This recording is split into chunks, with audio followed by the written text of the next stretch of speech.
어떤 사람이 주일 아침에 이웃에 사는 친구를 찾아가서 말합니다. 친구 날씨도 좋은데 함께 골프 치러 가지 않겠나? 그때 그 사람이 나는 크리스찬이라 교회에 가서 예배를 드려야 한다네 라고 대답을 합니다. 그러니까 골프를 치자던 사람이 그래? 나는 그 자네의 종교에 대한 믿음에 정말로 감탄사가 나오는군.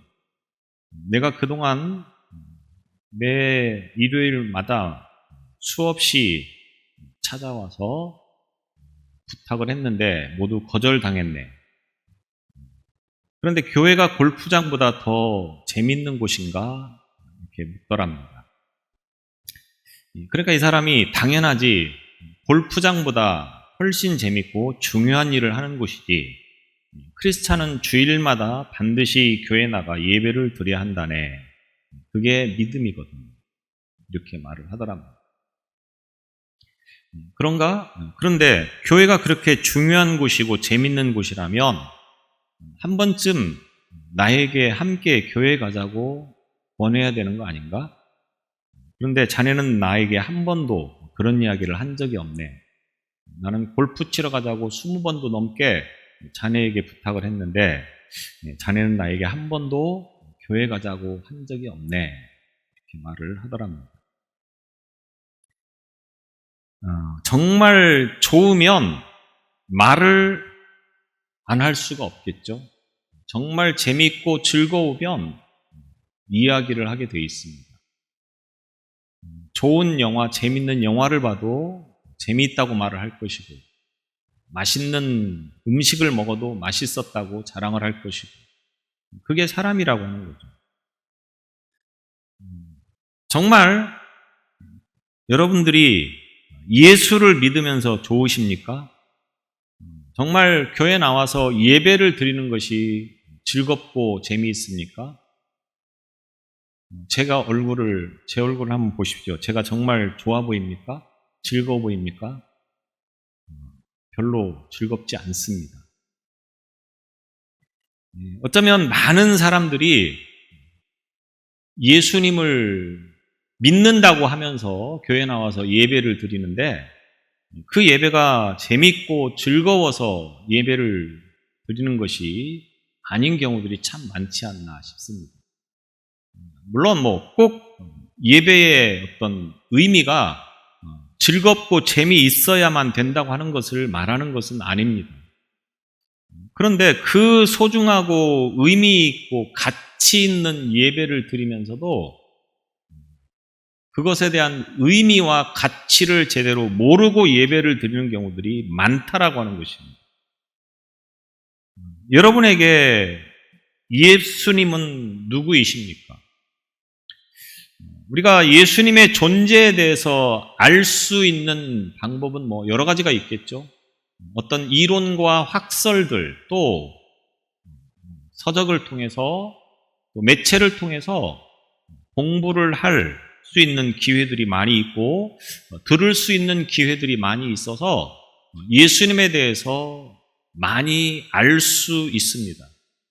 심지어는 간략하기는 하지만 우리가 세계사를 공부하면서도 예수의 이름이 등장을 한다고 하는 것입니다. 이렇게 아는 예수님, 또 다른 부류에서는 그 예수님을 경험하고 체험해서 아는 예수님이 있다고 하는 것입니다. 공부를 해본 적은 없지만, 들어본 적은 없지만 예수를 만나서 예수님을 알게 되는 경우도 있다고 하는 것입니다. 그런데 중요한 것은 알고 있느냐의 문제가 아니라 그 예수님께서 내 인생의 어떤 분이신가라고 하는 것의 문제입니다. 그리고 여기에 대해서 우리가 답을 할 수 있어야 된다고 하는 겁니다. 여러분에게 있어서 예수님은 어떤 분이신가? 라고 하는 이 질문에 여러분은 어떻게 답을 하시겠습니까? 갈라디아는 바울이 1차 전도 여행을 하면서 복음을 전하고 교회를 세운 곳입니다. 지금으로 말하면 터키 지역에 있는 곳입니다. 이 갈라디아 교회에 바울이 교회를 세우고 이제 다른 곳으로 가서 전도를 하는데, 문제는 그 이후에 예루살렘 교회에서 신자들이 이 갈라디아 교회에 와서 율법을 준수하고 할례를 받아야 구원을 받는다라고 가르치기 시작합니다. 그러니까 갈라디아 교회가 이러한 문제로 혼란에 빠지게 되어집니다. 바울의 가르침을 통해서는 예수를 믿어야 구원을 받는다라고 가르침을 받았는데, 예루살렘에서 신자들이 와서 율법을 준수하고 할례를 받아야 구원을 받는다, 이렇게 가르치니 이들 속에서는 크게 혼란이 일어난 거죠. 무엇이 맞는 것인가? 이 소식을 들은 바울이 급하게 편지를 써서 보낸 것이 바로 이 갈라디아서가 되겠습니다. 이 갈라디아서를 통해서 바울은 6장에 걸쳐서 이론적인 가르침과 또 책망의 말씀들을 통해서 갈라디아 교회가 무엇을 믿고 어떻게 신앙생활해야 되는가라고 하는 것을 간략하게 이제 말씀을 한 다음에 마지막 결론 부분에 가면 갈라디아서 6장 17절에 이렇게 말합니다. 이후로는 누구든지 나를 괴롭게 하지 말라. 내가 내 몸에 예수의 흔적을 지니고 있노라. 이렇게 말씀을 하면서 갈라디아서를 마무리하게 됩니다. 바울은 그를 의심하고 비방하는 자들에게 나에게는 예수의 흔적이 있다. 나를 흔들려고 하지 마라. 내 안에는 예수의 흔적이 있기 때문에 누가 뭐라고 해도 나는 예수의 사람이다. 이렇게 말을 하면서 갈라디아 교인들에게도 예수의 흔적을 가져야 될 것을 에둘러서 이렇게 표현을 하고 있는 것을 보게 되겠습니다. 바울이 예수를 믿기 때문에 그 안에 지울 수 없는 상처들이 있습니다. 복음을 전하다가 돌에 맞아 죽을 뻔한 일들도 많이 있었고, 감옥에 갇힌 일들도 있었고, 상처들이 있죠. 그런 것들이 바로 예수의 흔적이라고 하는 겁니다. 물론 눈에 보여지는 육체적인 흔적만을 말하는 것은 아니겠지만, 바울 안에는 예수를 믿는 것 때문에 자신에게만의 어떤 그런 상처들이 분명히 있고, 그런 것들을 통해서 나는 예수의 사람이라고 하는 것을 분명하게 말할 수 있었다고 하는 것입니다. 결국 바울에게 있어서 예수님은 어떤 예수님이냐? 바울이 공부를 해서 알게 된 예수가 아니고 삶의 경험을 통해서 알게 된 예수라고 하는 것을 말씀하고 있는 것입니다. 그래서 내 삶을 통해서 정말 예수님이 살아계시고 정말 예수님이 나의 예수님이라고 하는 것을 고백할 만한 그런 흔적들이 여러분의 신앙에 있습니까? 사람이 볼 때는 그가 믿음이 있는지 없는지를 판단하기가 쉽지 않습니다. 어떤 사람은 믿음이 굉장히 좋은 것 같은데 어떤 상황에서 보니까 믿음이 하나도 없었다라고 하는 것을 알게 되는 경우도 있습니다. 또 어떤 사람은 믿음이 하나도 없는 것 같았는데 흔들리지 않는 편안한 침대, 그런 흔들리지 않는 믿음을 가지고 있었다고 하는 것을 알게 되는 경우도 있음을 보게 되어집니다. 그러니까 사람이 볼 때는 겉으로만 드러나는 모습만을 가지고 보아야 하기 때문에 그 속에 있는 것들을 볼 수 없기 때문에 결국 그 믿음을 보지 못한다고 하는 거죠. 그러나 분명히 우리가 알아야 될 것은 바울처럼 우리의 삶에 예수의 흔적이 있어야 된다고 하는 것입니다. 그 흔적이 곧 그 사람의 믿음이라고 하는 것입니다. 여러분의 몸에, 여러분의 마음에, 여러분의 생각에 예수의 흔적이 있어야 되는 것이고 그 흔적이 곧 여러분의 믿음이라고 하는 것입니다. 이 말은 성경 속의 예수, 믿음이 좋은 누구의 예수가 아니라 예수님은 나의 예수님이어야 된다고 하는 것입니다. 언제나 나를 지켜주시고 나를 인도해 주시고 나를 구원해 주신 예수님이라고 하는 것을 늘 의식하며 살아가야 된다고 하는 것을 말하는 것입니다. 수많은 사람들이 예수님을 찾지만 그분을 제대로 알고 찾는 사람이 과연 얼마나 될까? 누가복음 12장에 보면 어떤 사람이 예수님께 나와서 선생님, 내 형을 명하여서 유산을 나와 나누게 하소서 이렇게 부탁을 하게 되어집니다. 이 사람은 아마 유산 문제로 인하여서 형과 다툼이 있었던 것 같습니다. 요즘 같으면 법원에 가서 변호사를 구해서 문제를 해결하겠지만 그때 당시에는 그런 상황이 아니었기 때문에 이 문제를 가지고 어떻게 해야 될까라고 하는 것을 한참 고민하다가 예수님에 대한 소식을 듣고 예수님은 능력이 있으신 분이다. 예수님은 그런 문제를 해결해 주실 수 있는 분이다 라고 하는 소식을 아마 누군가에게 들었던 것 같습니다. 그래서 예수님께 나와서 내 형과의 이 문제를 좀 해결해 주세요. 이렇게 요청을 했던 겁니다. 그러니까 예수님께서 그 사람에게 하는 말이 누가복음 12장 14절로 15절에서 말합니다. 이 사람아, 누가 나를 너희의 재판장이나 물건 나누는 자로 세웠느냐? 예수님을 그런 문제나 해결해주는 해결사로 알고 있느냐? 내가 너희들의 그런 문제를 해결하기 위해서 이 땅에 왔느냐?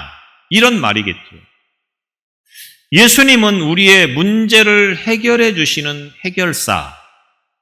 오늘날도 많은 사람이 이렇게 알고 예수를 믿는 경우들이 얼마나 많은지 모릅니다. 제가 왜 이런 말을 하느냐? 문제가 없으면 얼굴이 안 보입니다. 세상말로 콧배기도 안 보이다가 어느 순간부터 얼굴이 보이기 시작한다. 새벽에 안 나오던 사람이 새벽을 나오기 시작하고 금요일날 안 보이던 사람이 금요일날 나오기 시작하고 기도하지 않던 사람이 기도하기 시작하고 왜 그럴까요? 뭔가 문제가 생겼기 때문입니다. 그러니까 예수님을 문제의 해결사 정도로 알고 신앙생활을 하고 있기 때문에 이런 현상들이 나타난다고 하는 겁니다. 물론 이런 방법을 통해서 하나님이 우리를 부르시기 때문에 그것 자체를 제가 비난하거나 문제를 삼는다는 이야기를 하는 것이 아닙니다. 그런 문제가 있으면 언제든지 나와서 기도해야 되고 맡겨야 됩니다. 그러나 그런 문제만 있을 때 주님 앞에 나오는 것이 아니고 언제나 주님께 나오는 그러한 믿음이 되어져야 된다고 하는 것을 제가 말씀을 드리고 싶은 것입니다. 내가 정말로 예수님을 제대로 믿는 사람이라고 하면 예수님이 어떤 분이다라고 하는 것을 한마디로 말할 수 있어야 됩니다. 여러분들에게 예수님은 어떤 분이십니까? 라고 질문을 하면 여러분은 한마디로 그분은 나에게 이런 분이십니다라고 말을 할 수 있어야 된다고 하는 것입니다. 그 한마디가 무엇이겠습니까? 예수님은 내 삶의 전부이십니다. 예수님은 내 삶의 주인이십니다. 이렇게 말을 할 수 있어야 된다고 하는 것입니다. 이 말을 고급스럽게 표현한 말이 뭐냐? 바로 베드로가 고백했던 신앙의 고백인 것입니다. 그래서 오늘 마태복음 16장 16절 베드로의 이 신앙 고백이 바로 그런 말입니다. 별로 상관이 없는 것 같죠? 내 삶의 전부이십니다라고 하는 말과 주는 그리스도시요 살아계신 하나님의 아들이십니다라고 하는 말이 무슨 상관이 있느냐? 상관이 없는 것 같지만 매우 상관이 있는 표현입니다. 아니, 똑같은 표현이라고 하는 겁니다. 많은 사람들이 예수님을 믿는다. 그런데 예수님을 믿는다는 것이 어떤 것인지를 정확하게 알고 믿는 사람들이 그렇게 많지 않은 것 같습니다.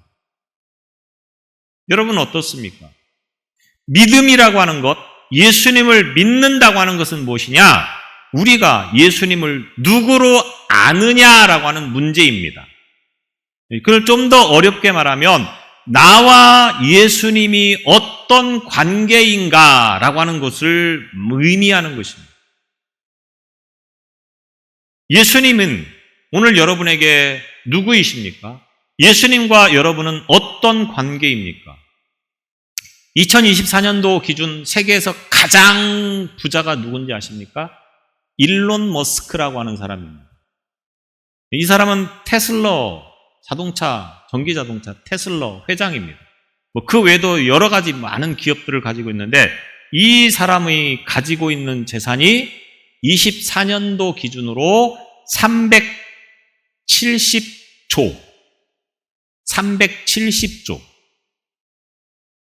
어마어마한 재산인 거죠. 370만 원도 없는데 370조라고 하는 이 재산을 가지고 있는 사람이 최고 부자입니다. 제가 이 사람을 좀 아는데 71년 6월 28일 생입니다. 나이도 어리죠. 남아공 출신입니다. 키는 188cm. 또 스탠퍼드대 박사 과정을 중퇴를 했습니다. 이 정도면 많이 알고 있는 거 아닙니까? 중요한 것은 내가 일론 머스크에 대해서 이렇게 알고 있다고 할지라도 아무런 상관이 없다고 하는 겁니다. 일론 머스크가 저한테 단돈 10원도 줘본 적이 없습니다. 제가 그 사람한테 얻어먹은 것이 밥 한 끼 얻어먹은 적이 한 번도 없습니다. 알고 있는 것은 아무런 의미가 없다고 하는 겁니다. 그분이 나와 무슨 관계인가라고 하는 것이 중요하다고 합니다. 그런데 일론 머스크와 어떤 관계를 맺고 있는 사람들은 아마 그에게 많은 도움을 받겠죠. 그런데 그와 관계가 없으면 그가 아무리 부자여도 아무리 많은 것을 가지고 있어도 아무 상관이 없고 아무런 문제가 되지 않는다고 하는 것이죠. 예수님이 아무리 많은 능력을 가지고 계신 분이어도 그 예수님이 나의 예수님이 아니고 성경 속의 예수님, 과거에 계셨던 예수님, 믿음이 좋은 사람의 예수님이면 무슨 관계가 있겠습니까? 아무 관계가 없습니다. 가장 중요한 것은 뭡니까? 그 예수님이 나의 주인이신 예수님, 나의 삶의 전부이신 예수님이 되어질 때에 그것이 바로 의미 있는 일이고 가치 있는 일이라고 하는 거죠. 예수님께서 복음 전파를 하시며 다니시다가 가이사랴 빌립보라고 하는 지역에 이르게 되어집니다. 유대 땅에는 이 가이사랴라고 하는 지역이 두 군데 있습니다. 이 가이사랴라고 하는 이 말은 가이사라고 하는 말을 들어보셨죠? 영어로는 카이사르라고 하는 말입니다. 이 말은 무슨 말이냐? 로마의 황제를 가리켜서 카이사르라고 이렇게 말을 합니다. 로마의 황제는 카이사르. 그러니까 이 유대 땅에 황제를 지칭하는 지명을 부여한 것입니다. 이 말은 유대인들이 로마의 황제를 위해서 아름답게 꾸며서 도시를 주었다고 하여서 이렇게 이름이 지어진 곳입니다. 그래서 가이사르라고 하는 이 지역은 지중해 해안변에 위치한 매우 아름다운 도시입니다. 굉장히 잘 되어 있습니다. 그 지역이. 그런데 오늘 이 예수님께서 말씀하셨던 가이사랴 빌립보라고 하는 지역은 유대 지역으로 따지면 북부 지역입니다. 헬몬산에서 이제 흘러내리는 그런 물줄기에 따라서 지어진 곳인데 이것도 역시 굉장히 아름답게 세워진 도시인데 로마의 황제를 위해서 헤롯이 이 지역을 꾸몄고 그리고 이곳에다가 신전을 만들어서 사람들로 하여금 이제 이 신전을 섬기게 하는 곳이 바로 이 가이사랴 빌립보라고 하는 지역입니다. 그러니까 그 주민의 대다수들은 이 우상을 숭배하는 자들이었겠죠. 그 지역에서 지금 예수님께서 제자들에게 질문을 던지는 겁니다. 사람들이 인자를 누구라고 하느냐? 사람들이 나를 누구라고 하느냐? 예수님께서 이렇게 제자들에게 질문을 던지신 것입니다. 성경에 보면 하나님께서 사람들에게 질문하시는 장면이 나옵니다. 아담아, 내가 어디 있느냐? 이런 식으로 질문을 하시죠. 또 예수님께서도 사람들에게 질문하시는 경우들이 종종 나옵니다. 오늘 본문에서도 사람들이 나를 누구라고 하느냐? 질문인 거죠. 그런데 예수님이, 하나님이 모르셔서 이 질문을 하셨을까요? 예수님은 모르시는 것이 없으십니다. 내가 무슨 생각을 하고 있는지, 하물며 내 머리카락 개수까지도 다 알고 계시는데 무엇인들 모르시겠습니까? 그러니까 질문은 곧 몰라서 질문을 하시는 것이 아니라고 하는 거죠. 예수님께서 제자들에게 사람들이 인자를 누구라고 하느냐? 당시 많은 사람들이 예수님을 찾으며 쫓아다녔습니다. 그들에게 예수님은 어떤 분이냐? 예수님을 쫓아다니는 이유가 뭐냐? 이 질문인 것이죠. 그러니까 제자들이 뭐라고 답변합니까? 더러는 세례 요한, 더러는 엘리야, 더러는 예레미야 같은 선지자이라고 생각합니다. 그때 당시에 예수님께서 행하시는 일들을 사람들이 보면서 예수님을 쫓아다녔습니다. 그런데 그 예수님을 누구라고 알고 쫓아다녔느냐? 능력 있는 선지자 같은 사람이다 라고 생각을 하며 쫓아다녔습니다. 구약 성경에 보면 선지자들이 기적을 행하지 않습니까? 엘리야나 엘리사 같은 그런 선지자들을 보면 기적을 행하는 일들이 종종 있었습니다. 또 예레미야 선지자 같은 경우에는 하나님의 말씀을 단호하게 선포하면서 감옥에 갇히기도 하고 사람들에게 죽을 뻔하기도 하고 그런 모습들을 보였다고 하는 겁니다. 그러니까 사람들이 볼 때에 저분도 선지자 가운데 한 사람이겠구나 이렇게 생각을 하며 쫓아다녔다고 하는 겁니다. 우리가 잘 알고 있는 세례 요한을 죽였던 사람이 헤롯인데 이 헤롯은 세례 요한과 비슷한 사역을 하면서 살아가고 있는 이 예수님에 대한 소문을 듣고 생각하기를 세례 요한이 다시 살아났나? 이런 생각을 합니다. 마가복음 6장 14절에 보면 이에 예수님의 이름이 드러난지라 헤롯 왕이 듣고 이르되 이는 세례 요한이 죽은 자 가운데서 살아났도다. 그러므로 이런 능력이 그 속에서 일어나느니라. 헤롯이 이렇게 말을 합니다. 세례 요한이 다시 살아난 거 아니냐? 그래서 그 세례 요한이 이런 능력을 행하고 있는 거 아니냐? 예수님께서 하시는 일에 대한 소문을 듣고 이렇게 말을 했다고 하는 것입니다. 그것이 당시 사람들에게 비춰진 예수의 모습이었습니다. 기적을 행하시는 예수님, 능력을 행하시는 예수님, 그 예수님이 아마도 선지자 가운데 한 사람이었겠구나, 아니면 세례 요한이겠구나, 이렇게 생각을 하고 있었다라고 하는 겁니다. 자, 제자들이 이렇게 말을 하니까 예수님께서 다시 제자들에게 질문을 합니다. 너희는 나를 누구라고 하느냐? 여러분 설교를 많이 들었죠, 이 말씀에 대해서. 저도 19년도에 제가 이 설교를 했더라고요. 물론 방향은 조금 다르긴 하지만 이 말씀에 대해서 모르는 사람이 없습니다. 그래서 너희는 나를 누구라고 하느냐? 이렇게 말을 하면 입에서 자연스럽게 나옵니다. 주는 그리스도시요 살아계신 하나님의 아들이십니다. 자, 오늘 우리가 이렇게 말을 할 수 있는 것은 왜 이렇게 자연스럽게 나올까요? 성경을 통해서 보았습니다. 설교를 통해서 들었습니다. 우리 머릿속에 이 말들이 새겨졌기 때문에 그렇습니다. 주는 그리스도시요 살아계신 하나님의 아들이십니다. 그러니까 자연스럽게 우리가 이렇게 말을 할 수 있다고 하는 거죠. 자, 그런데 베드로가 이렇게 말을 하는 상황 속으로 한번 돌아가 보십시오. 자, 베드로가 이런 말을 누군가가 한 것을 공부를 했습니까? 아무도 이런 말을 한 적이 없습니다. 어느 누구에게도 들어본 적이 없는 말입니다. 그런 베드로가 너희는 나를 누구라고 하느냐라고 하는 이 질문 앞에 자연스럽게 말합니다. 주는 그리스도시요 살아계신 하나님의 아들이십니다. 이 말이 제가 말씀을 드렸던 것처럼 보고 듣고 배운 거라고 하면 자연스럽게 나오는 것이 크게 놀랍지 않습니다.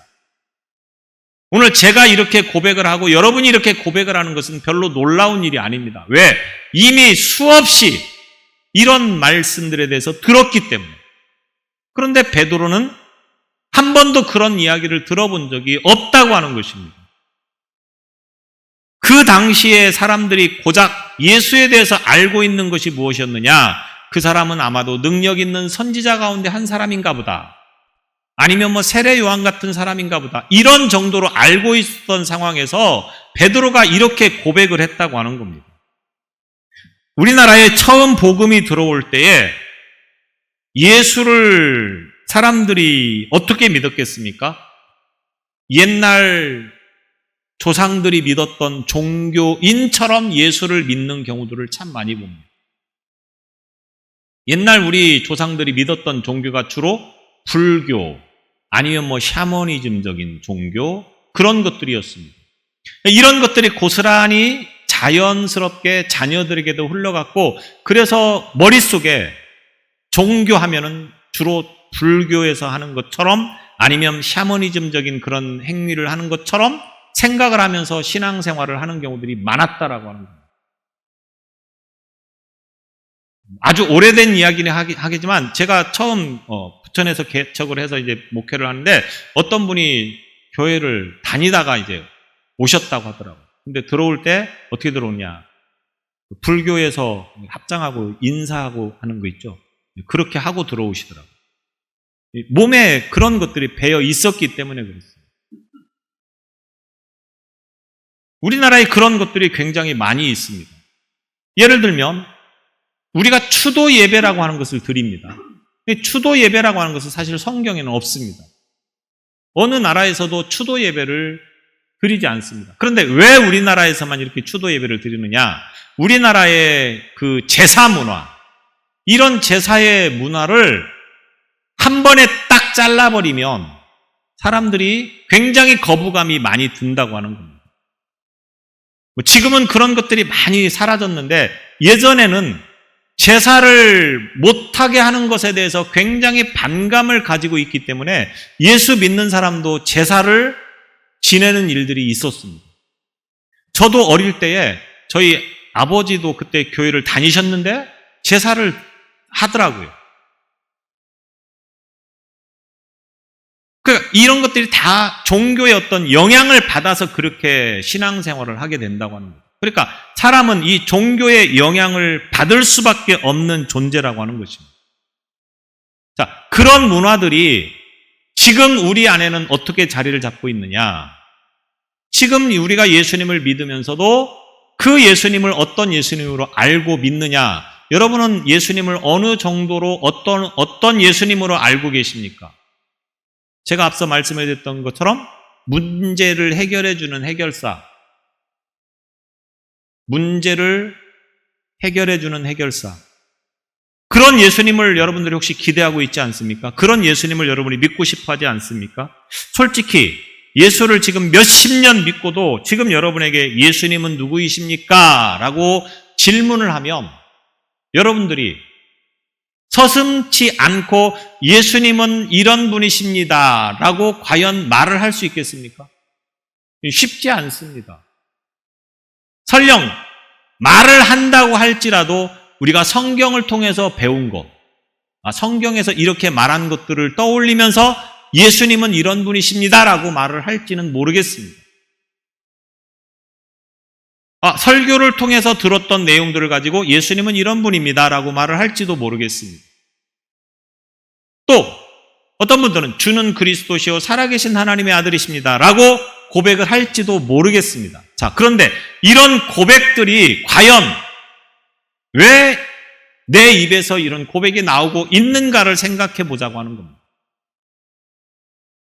배웠기 때문에, 학습되었기 때문에 이런 고백이 나오는 것인지, 아니면 정말로 삶을 통해서 내가 이런 예수님을 만났기 때문에 이렇게 고백을 하고 있는 것인지, 여러분은 어떤 부류입니까? 배워서 나오는 고백인 경우들이 많다고 하는 겁니다. 예수님을 믿으면서 살아보니 정말로 예수님이 나에게 이런 분입니다 라고 말하는 고백이기보다는 배워서 학습되어진 예수에 대한 고백, 이것이 많지 않나. 그런데 베드로는 학습해 본 적이 없습니다. 배운 적이 없습니다. 그런데 예수님께서 질문을 하시자 그가 뭐라고 고백을 합니까? 주는 그리스도시요 살아계신 하나님의 아들이십니다. 얼마나 놀라운 고백입니까? 예수님께서 이 베드로의 고백을 아주 극찬을 하십니다. 물론 베드로가 예수님을 따라다니면서 예수님께서 하셨던 말씀들을 문득 떠올렸을 겁니다. 예수님께서 하셨던 말씀들을, 예수님께서 하셨던 모든 일들을 통해서 보건대, 저 예수님은 나에게 이런 분이시구나 라고 하는 것들이 이 고백을 통하여서 나왔던 것입니다. 우리에게 있어서 중요한 것은 무엇입니까? 우리는 예수님을 믿는데 학습되어진 예수를 믿어서는 안 된다고 하는 것입니다. 삶을 통해서 경험되어지는 예수님을 믿어야 되는 것입니다. 학습되어진 예수님은 믿는 것 같은데 어떤 상황이나 어떤 문제가 닥치면 그 예수를 의심하게 되어지고 믿지 못하게 되어지는 결론을 얻을 수도 있다고 하는 것입니다. 왜 믿음이 흔들리느냐? 경험되어진 예수님이 아니기 때문에 그렇다라고 하는 것입니다. 예수님을 그리스도라고 고백하는 것이 우리가 보기엔 너무 당연한 것이겠죠. 그런데 베드로의 그 모든 상황 속에서 보면 사람들이 예수를 선지자 정도로 알아가는 그 시대에 그 예수를 메시아, 그리스도라고 고백하는 것은 놀라운 일이라고 하는 것입니다. 매우 기적 같은 일이라고 하는 것입니다. 예수님을 믿고 따라다니지만 예수님이 나에게 누구냐의 문제에 따라서 이야기는 완전히 달라지는 것입니다. 아들에게 아빠가 너에게 아빠는 누구냐? 이렇게 질문을 하게 되어지면 이 질문은 매우 의미 있는 질문이 되어지는 겁니다. 아빠, 이렇게 말하라고 주는 질문이 아니죠. 아들에게 아빠는 어떤 존재냐라고 하는 것을 묻고 있는 것입니다. 아빠라고 하는 신분의 문제를 묻는 것이 아니고 어떤 존재냐. 어릴 때부터 한 동네에서 남매처럼 자란 청춘 남녀가 있습니다. 이 여자가 남자에게 묻습니다. 오빠에게 나는 누구야? 이 질문의 의미는 무엇이겠습니까? 오빠에게 나는 어떤 존재야? 라고 하는 질문입니다. 그러면 이 남자가 어떻게 대답을 하느냐에 따라서 관계는 완전히 달라진다고 하는 겁니다. 그냥 동생, 이러면 남매가 되는 겁니다. 그런데 여자, 이렇게 말을 하면 관계가 어떻게 달라지겠습니까? 이제는 둘의 관계가 남매의 관계가 아니라 남자와 여자의 관계가 되어진다고 하는 것을 의미하는 것입니다. 사랑하는 사람들끼리 당신에게 나는 누구인가? 라고 하는 질문을 통해서 서로의 위치와 관계를 확인하는 경우들이 있습니다. 예수님께서 너에게 나는 누구냐라고 묻는 데는 단순히 예수께 대한 신앙 고백이나 애정 고백을 하기를 원해서 이렇게 질문하시는 것이 아닙니다. 예수님은 이 질문을 통해서 그의 인생을, 운명을 바꿔놓고 싶으신 것입니다. 예수님을 어떻게 생각하느냐, 예수님을 어떤 존재로 알고 있느냐의 문제는 그 인생의 존재, 운명이 바뀌는 놀라운 그런 역사가 나타나는 것이기 때문에 그렇습니다. 예수님께서는 세상 사람들은 나에 대해서 정확하게 완전히 바로 알고 나를 믿고 따라오는 사람들이 별로 없구나. 사람들이 나를 누구라고 하느냐라고 하는 질문의 의미는 그것입니다. 저 사람들은 지금 나를 따라오지만 내가 어떤 존재인가를 제대로 알고 있지 못하고 그냥 나를 문제 해결사 정도로 생각하고 나를 따라오고 있구나. 그런데 너희들은 제자들을 말하는 겁니다. 그럼 너희들은 나를 어떤 존재라고 생각하면서 나를 따라다니느냐? 이 질문인 것이죠. 그때 베드로가 고백한 고백이 바로 주는 그리스도시요 살아계신 하나님의 아들이십니다. 잘 알고 있는 내용입니다. 그런데 이것은 우리가 배워서 알고 있는 것이지 정말로 여러분이 삶을 통해서 그런 예수님을 만나셨습니까? 예수님은 나에게 그런 존재이십니다라고 하는 그런 삶을 경험해 보셨습니까? 자, 베드로가 고백했던 이 주라고 하는 말은 여러 가지 의미로 쓰여집니다. 그런데 일반적으로 주라고 하는 말을 쓸 때는 주인이라고 하는 말입니다. 주인, 내 삶의 주인이십니다. 이 말입니다. 주님 할 때는 뭡니까? 내 삶의 주인. 예수님은 내 삶의 주인이십니다. 이런 고백이 되는 것입니다. 다시 묻지만 여러분의 삶의 주인은 누구이십니까? 예수님이어야 한다고 하는 것입니다. 내 삶의 주인은 돈이 아닙니다. 내 삶의 주인은 내가 아닙니다. 내 삶의 주인은 자식이 아닙니다. 내 삶의 주인은 주님, 예수님이어야 된다고 하는 것입니다. 주인이신 예수님이 원하면, 주인이신 예수님이 기뻐하시는 일이면 우리는 그 목숨도 내놓을 수 있는 신앙이어야 된다고 하는 것입니다. 사람마다 다 주인이 있죠. 재물을 주인으로 모시고 사는 사람들이 있습니다. 돈 하면서 살아가는 거예요. 돈이면 어디든지 갑니다. 돈이면 무엇이든지 합니다. 돈이면 열일을 다 제쳐놓고 쫓아갑니다. 또 쾌락을 주인으로 삼는 사람이 있습니다. 명예를 주인으로 삼는 사람이 있습니다. 자식을 주인으로 삼는 사람이 있습니다. 가족을 주인으로 삼는 사람이 있습니다. 무시하라는 말이 아닙니다. 주인이 되어서는 안 된다고 하는 것입니다. 내 삶의 주인은 오직 예수님 한 분뿐이어야 된다고 하는 것입니다. 주는 그리스도시요. 그리스도라고 하는 말은 많이 들으셨죠? 메시아라고 하는 말입니다. 기름 부음 받은 자. 구약에서 왕과 선지자와 제사장이 바로 기름 부음 받은 자들입니다. 그러니까 베드로가 그리스도시요라고 말을 했을 때는 당신은 나의 선지자이시고 나의 제사장이시고 나의 왕이십니다. 이런 고백이 되는 것입니다. 베드로의 신앙을 통해서 예수께서는 하나님의 뜻을 계시하신 선지자의 사명을 감당하신 분이고 십자가에서 죽으심으로 제사장의 직분을 완성하신 분이고 그리고 우리의 왕이 되셔서 우리를 언제나 지켜주시고 우리를 보호해 주시는 분이십니다. 이 고백이 담겨 있는 고백이 되는 것입니다. 왕은 통치하시고 다스리는 사람을 말하는데 예수님께서 바로 내 삶을 통치하시고 내 삶을 다스리시는 분입니다. 베드로가 이렇게 고백을 하는 겁니다. 그런데 이 고백이 오늘 우리의 고백이어야 된다고 하는 것입니다. 배워서 알게 된 고백이 아니라 내 삶을 통해서 예수님께서 내 삶을 인도하시고 내 삶을 지배하시고 내 삶을 통치하시는 분이십니다.